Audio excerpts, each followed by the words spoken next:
G'day legends, I hope that you are having a fantastic day, and so far you are having a fantastic working week.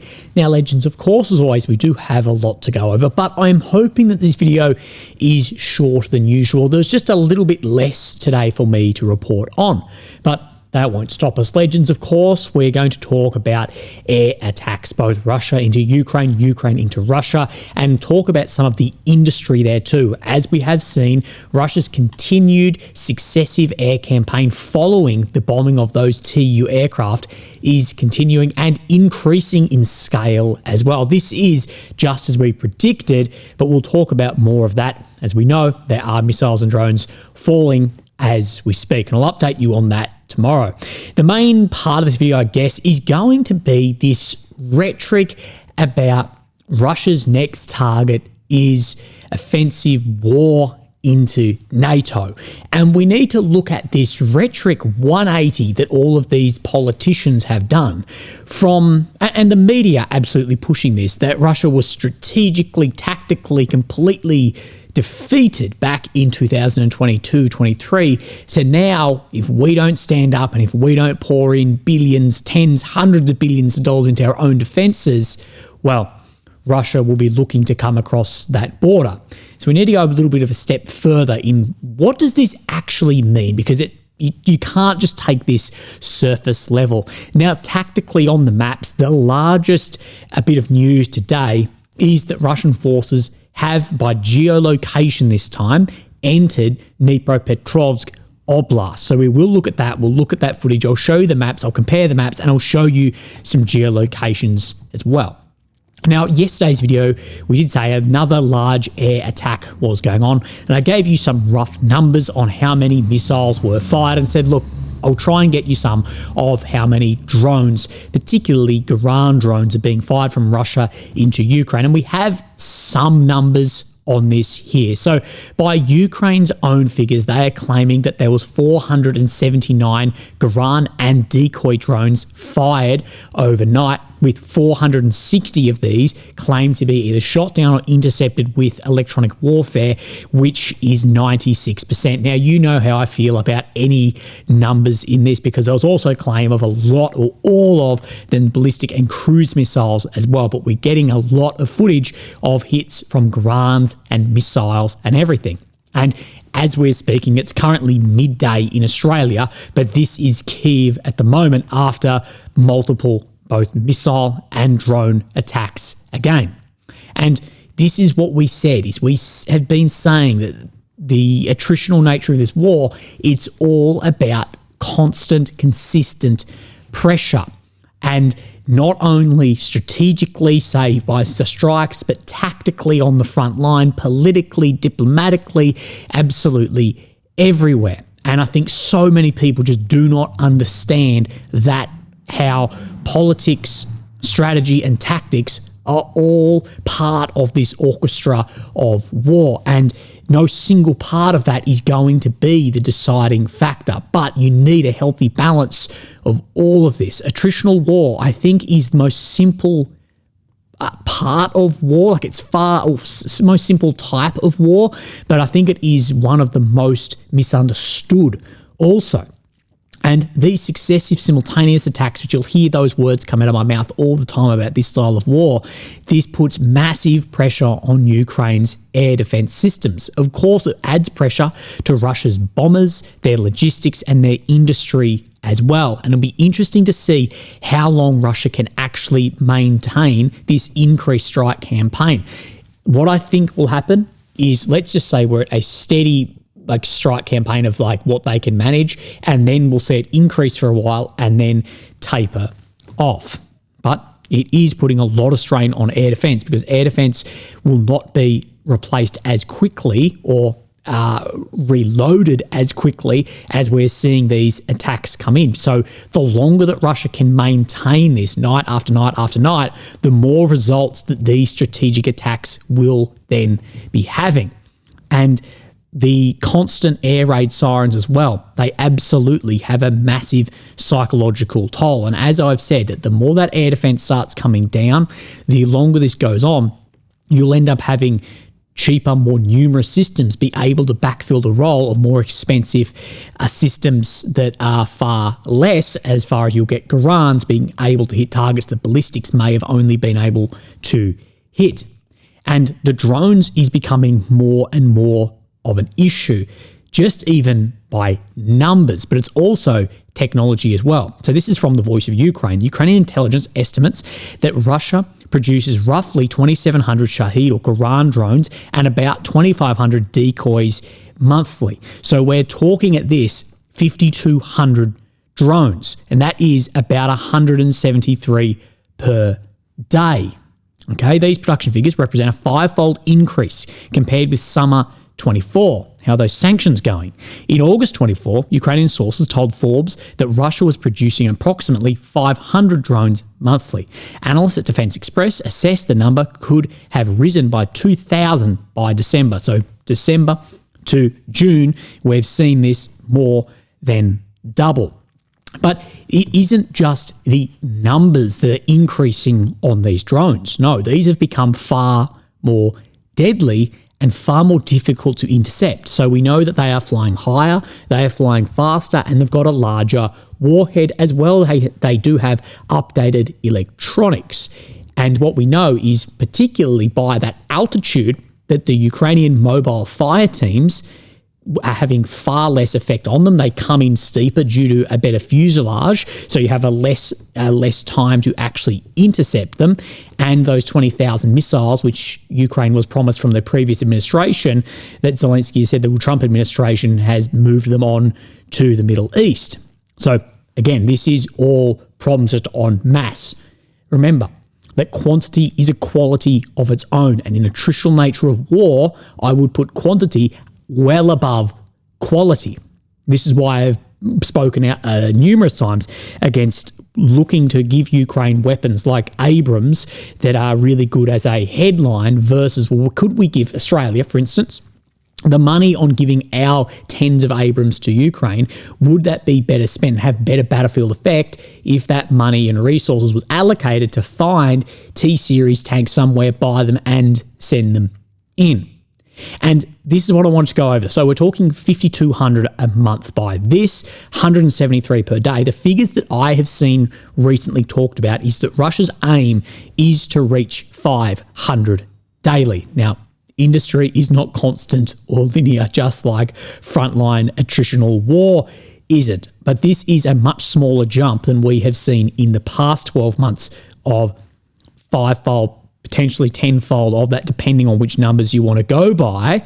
So it wouldn't be surprised to see that, and that will have a huge, huge effect. And what I've been saying is the Garan we see mostly as a strategic drone, but if the numbers increase largely on that, we'll see it become more dual use and fill the role for tactical strikes as well. Just like I showed you down around Pokrovsk East, I believe, about a week ago, I showed you a Garan striking basically right on the front line. And as those numbers increase, well, you can have as many drones as you want, but you still need then targets for those to go at. They'll be used in dual use. So that is not good news. If that industry, well, one, is at the level it is, that it looks like these attacks may be able to be sustained, but what it may increase to as well, with the inability to then actually take a lot of these down with then US missiles and the increase in capability of those drones also. Ukraine has carried out a number of strikes too. Now, I forgot to put the backing on this, but we can see this is a Ukrainian long-range drone here, and this is striking an industrial facility about 975 kilometers from the Ukrainian border.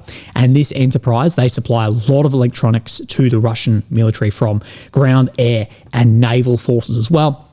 Battle damage assessment on this at this point in time is impossible to know. Now, Ukrainian pages and the Ukrainian Special Operations Forces, they are saying in coordination with defense units, they struck 2 aircraft at this air base in Russia's Nizhny Novgorod region.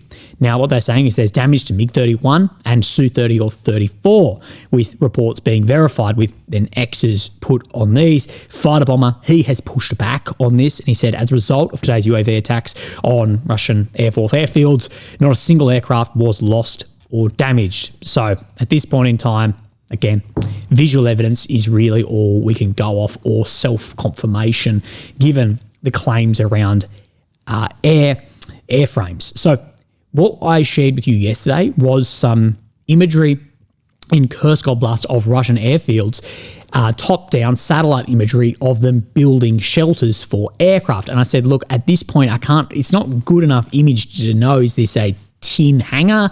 Is it a concrete hangar, like a bunker? And we have then imagery from the Saki airfield in Crimea. And what we can see here behind then these dirt walls, we can see crane here. This looks like Rio bar to me. So it does appear to be concrete bunkers. And this is one getting built, and this is one that is built. Now, if you ask me, these look like what we saw from top down. And these look like, with steel roofs, concrete bunker, that yes, bunker busting munitions will likely just pierce straight through this, but for drones, both FPV, unless it's open at the front, but even then that's difficult with the amount of electronic jamming. But to long-range drones, these are going to have far more effect for fragmentation. So finally, we will see those Sioux actually have a garage after years and years and tens of millions of dollars lost. So before we get into the maps, let's have a look at this. And this is the 180 degree that we see all the time. So at Chatham House, NATO chief Mark Rutte has warned Russia could use military force against alliance in 5 years. Let's look at what he said, that we need to make our alliance stronger, fairer, more lethal. In terms of ammunition, Russia produces in 3 months what the whole of NATO produces in a year. Again, how's the sanctions going? And its defence industrial base expected to roll out 1,500 tanks, 3,000 armoured vehicles, and 200 Iskander missiles this year alone. Russia could be ready to use military force against NATO within 5 years. He repeated 5 years for emphasis. And we hear this more and more. We hear 2029, 2030 thrown around by Mark Rutte or by the Germans a lot as well. But I thought the complete industrial base was gone, that all the tanks were destroyed, all the vehicles were destroyed, and that the missiles were now getting stripped out chips from washing machines. And this is where we've seen this 180 degree shift that a lot of people are very, very confused about. Now, if you want to make your alliance stronger, fairer, and more lethal, the alliance needs to actually all see eye to eye. The biggest thing undermining NATO is the different opposing views on where the alliance is heading, especially for the US, who provide 80% of that firepower, but also the much smaller nations who want more aggressive actions being taken while not providing really any real firepower or war potential as far as GDP and industry and population also. But what is meant here? Because we've seen the rhetoric here do a 180 degree turn from that Russia has been defeated, washing machine chips, everything's useless, to now that Russia will be able to attack us in years with the war continuing, and that they are outproducing us in 3 months over a year. So they're outproducing us by 4 times. Which one is it, Mark? And this is what I've been calling Schrodinger's Putin, or the Putin paradox, or the Russian paradox, because it can't be both at the same time. Remember in March 22, when the Western media, backed by the Western politicians, said that there was only 1 or 2 more missile attacks to go, and now we're seeing the largest ones carried out almost daily? But what this is, what actually is this? This is just propaganda. Now, Hans Hermer, he's spoken about Goebbels propaganda. And in what he says is the secret to propaganda is to tell the truth in the appropriate form. And you'll see me reference this a lot, that propaganda has an element of truth. It can't just all be made up, at least to be successful. It needs to have an element of truth, and then it's displayed and published in the appropriate format for it to be successful. Although propaganda is way more successful now than ever because people just don't question anything. And if you do question or ask for evidence, you will be labelled from any sort of label, and that's well outside this war as well. But what do I mean that this is just propaganda and it's the truth set forth in the appropriate form? Is Russia reconstituting at a faster pace than expected and outproducing NATO? This is the truth being presented. Yes, I agree with that. Far faster than anyone thought that it could be. Is Russia planning an attack on NATO? No. In my opinion, based on real and potential capability of Russia, given what you come down to with potential is you're talking GDP, population, allies too, and that can expand that, and even just the messaging from the Kremlin. No, I've never seen anything realistic that sits that Russia is going to have offensive actions into NATO or even can. And even Hungarian leader Orban today said they're not having success in Ukraine. What makes you think that they can attack NATO?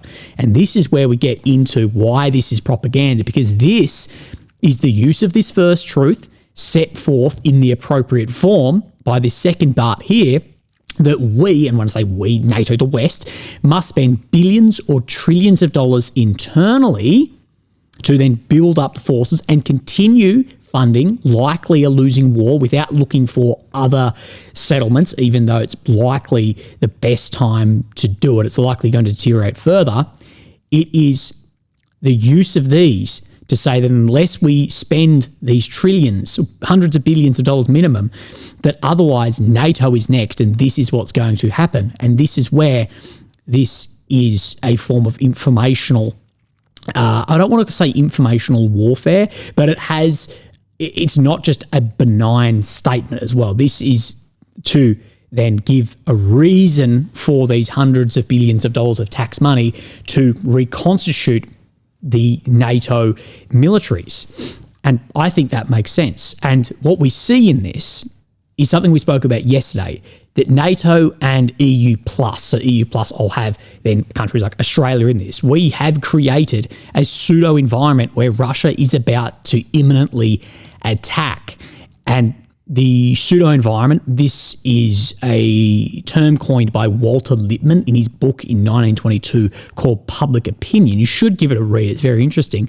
And what pseudo environments are is you select and frame in the media what the public sees, what they hear, and what they are told. You cherry pick these bits and pieces to set forth the environment of which that is the truth within, and this influences how people think and act. Therefore, in democracies, it influences politics, society, and international affairs as well. And this whole idea that Russia is about to have an imminent attack because they are reconstituting, that this is, in my opinion, just creating further of a pseudo environment. And the pseudo environment created in the beginning of the war was that Russia is completely defeated, and if we spend a few more billion dollars to Ukraine, then a adversary will be completely off any borders. Now, that environment is getting shifted. It's been shifting slowly, but if you look at the change over the past years, massively. Now, this doesn't mean that I disagree with Europe and NATO increasing defence spending.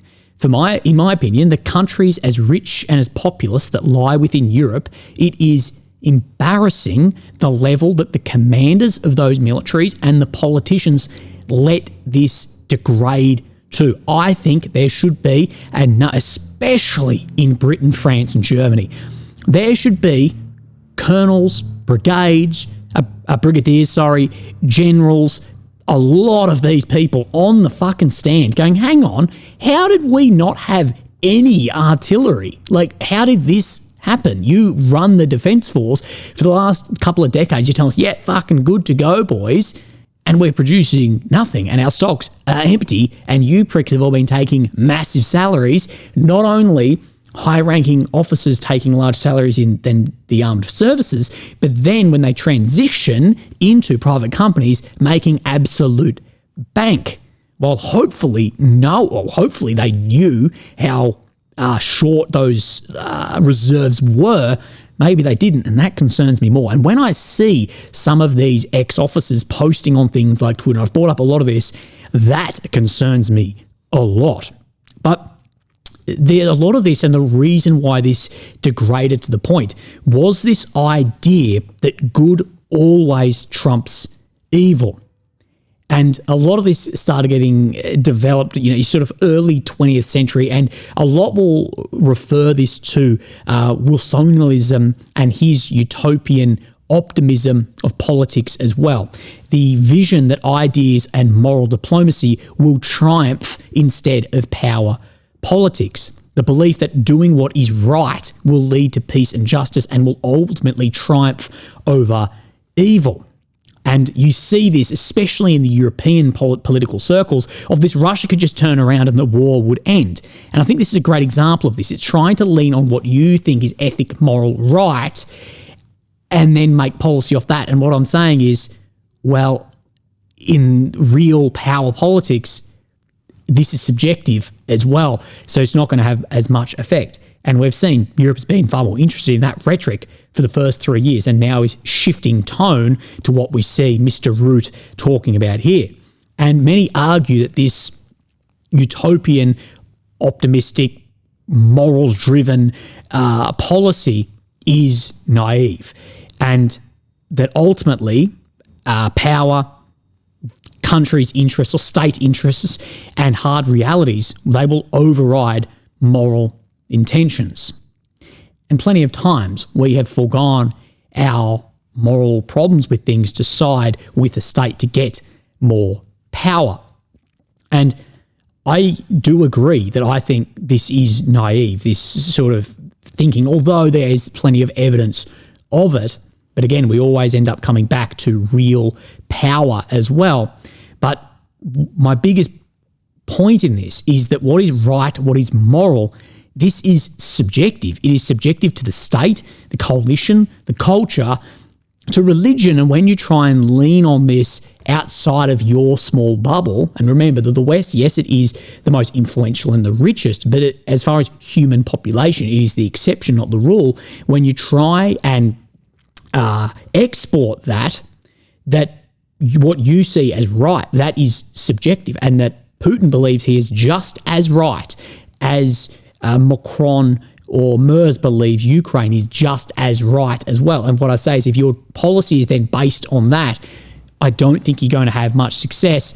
That we need to lean into hard realities too of power in war and state power. Of course, this can lead into arms races, it can lead into power politics, it can lead to what we saw after Bismarck through Europe. But again, this is where areas like this in Europe are always a state of flux. And what has Putin said in response to these comments from Root? And I believe that this is in response directly to that, but regardless, it's in response to that sort of messaging that we're seeing. What they say is about us going to attack Europe. After Ukraine, he says completely nonsense. Intimidation of their own population solely to get money out of them, out of their own people, especially against the background of the fact that their economy is sinking and the standard of living is falling. He said it's obvious, it's simply obvious. Everyone acknowledges this, it's some kind of propaganda, it's what's happening in real life. They just need to justify themselves. They scare their population with a potential Russian threat while extend their dictate to the whole world. And we see that a lot of Russian leaders, spokesmen say very similar messaging of this as well. A lot about exporting your own ideologies more so than looking inwards as well. So again, the reason this war interests so many people is there's so many different factors at play. Now, I thought this video was going to be shorter and I've been crapping on. So let's have a look at the maps. Of course, here's Ukraine in the center of your screen, the capital of Kyiv. The red area is occupied since 2022, the purple since 2014. If we turn this on, the red check that you will see is where Russia has advanced in the past 24 hours. Blue check would be the opposite. Now, what we see on this map is out of Uspanivka down to Koronivka, we can see that Russia has made advances in multiple axes in the direction of Dnipropetrovsk oblast. But let's come down to Kharkov here. Now, I can't show you all of this footage. Again, if you want to look at the footage, it's on my Telegram channel. So down here, we have this video footage here, and I'll just explain some of it. We do see some large trench line positions here. We do see Ukrainian forces operating in and around here, and by the end, this trench really separating the oblast, we can see where the Russian infantry, the reconnaissance troops, make it up to, and then are on the border of Dnipro Oblast. Pokrovsk front, during the last 3 days, Russian army reached the border with Dnipropetrovsk and made new advances southwest of Borodivka. In this direction, Russian reconnaissance groups also reached the border with Dnipro south of Kharkov, as we have seen. So multiple areas further western pushing, not a surprise to see. Now, how important is this? And at the end of the day, these oblasts, these are dotted lines on a map. And when you reach the border here, Sabrina Carpenter doesn't come out and write a song about you having a large schlong. But optics in this war are very important and should not be downplayed. And this is why this is a larger loss for Ukraine than it is a win for Russia. Optics are important for both, but optics are far more important for the state which is getting all external support than the one having mostly domestic support. And Russia, they'll take photos and they will milk this, but the entry into another oblast does have an effect on the optics of how this war is trending for Ukraine, that now another oblast has been entered. And what I'll say is that is a card on the table, even if it's just a dotted line on a map. And if we go away from optics to real sort of hard, realpolitik, and a way to just then power on the battlefield and in politics as well, there should be a concern that Russia not only controls territory in those 4 oblasts which they are seeking to walk away with, they also hold territory in Sumy, Kharkiv, and now Dnipropetrovsk, and in some of these areas where it does flatten out open territory behind a lot of defensive works as well, which when you take battlefield like this and then apply that power to politics, we'll see how that ends up, especially when we have 2 realist leaders as far as like power leaders, with Trump looking at this and Vance looking at this and really adding up these and going, right, okay, how are we going to settle this? The US may just walk away though. So that is interesting to see and should be optically and I guess more strategically than tactically, it is a big thing to have taken place. So let's zoom back out, have a look at where we're going to go to next. Let's stay down around this area then, and we'll come into Bakhtar, which is just south of here, still shown as not even grey on this map, although we did see approximately 11 flags go up. Now I want to show you Olexivia today. It sits just to the north of here. And what we see is this geolocation here. So it's just to the east of where this road from Bakhtar meets Olexivia. It's just about on the O, but I don't know where to measure this from because I don't know where the troops came from. I believe most likely the Russian forces came down this road from here. So that's where we've taken it from. And this is 6.5 kilometers back, which is a long, long way, is what we see in this footage. Geolocation, there's a couple of flags go up. I'm not sure if exactly it is this flag at that geolocation, but there is a flag at that geolocation. I don't know that much. So we do know operating in the center of Olexivia and about here. And I do believe that this front line is probably further level here, just given the nature of this war and the attritional nature. Unlikely you're going to have just a spire out. It's more going to be then that grinding forwards. I still want to see, does Deep State show the Island Boys of Kupiansk? Yeah, it still does. Island Boys of Kindrashivka are still up there sipping Mai Tais. So wait out on that, but we know there's definitely presence there, likely read right up into Olexivia actual. Now let's go our way down into Velika Novosilka, Ferivka, Vesely, this area. This goes into, again, I think this would more likely in a war like this look something probably like that and probably something more like that, given the non-maneuver style and the more attritional style of movement forward. Let's bring up then the map here. This is then the Suryak map. He shows Olexivia here, but we're more focused, so he's confirming that. But we're looking up here and we can see where Komar is and more expansion of control. He's saying Fedorovka, Vesely, and this Dnipropetrovsk, they are all under control here, saying as that further expansion up. And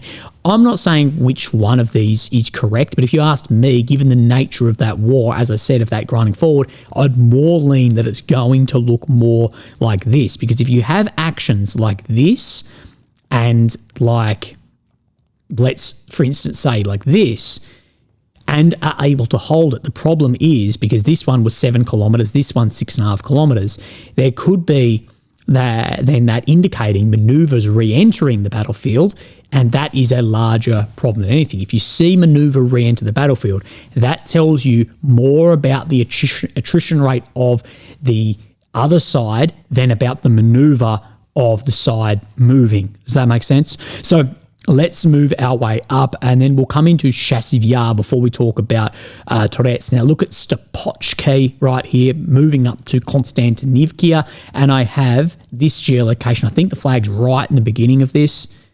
Yes, it is. We see this Russian flag go up on this building here, and if we get a geolocation for this, we come just to the north of Stopochki. It sits right about where my cursor is there, which is some 1.9 kilometers behind where the line of control is. But the concern here is that, let's say there are Russian forces present out to here, at least grey zone in some way or another. This is getting closer and closer then to the big area of Konstantinivka. It's only 6 kilometers away, so well within range of a lot of weapon systems. But the problem here is it's Konstantinivka and these roads that supply everything down into the areas of Toretsk. Now, given the pushback in Toretsk, the nature of the just ground in here and how hard it is to fight, I don't think we'll see too much further movement through Toretsk. I think we'll just further see the Russians try and push on the flanks and try and force a withdrawal out of here. And we'll talk about Toretsk itself. That on this front, Russian army advanced north of this pond, taking control of a series of trenches there. Grey zone was extended west of Dnipropetrovsk.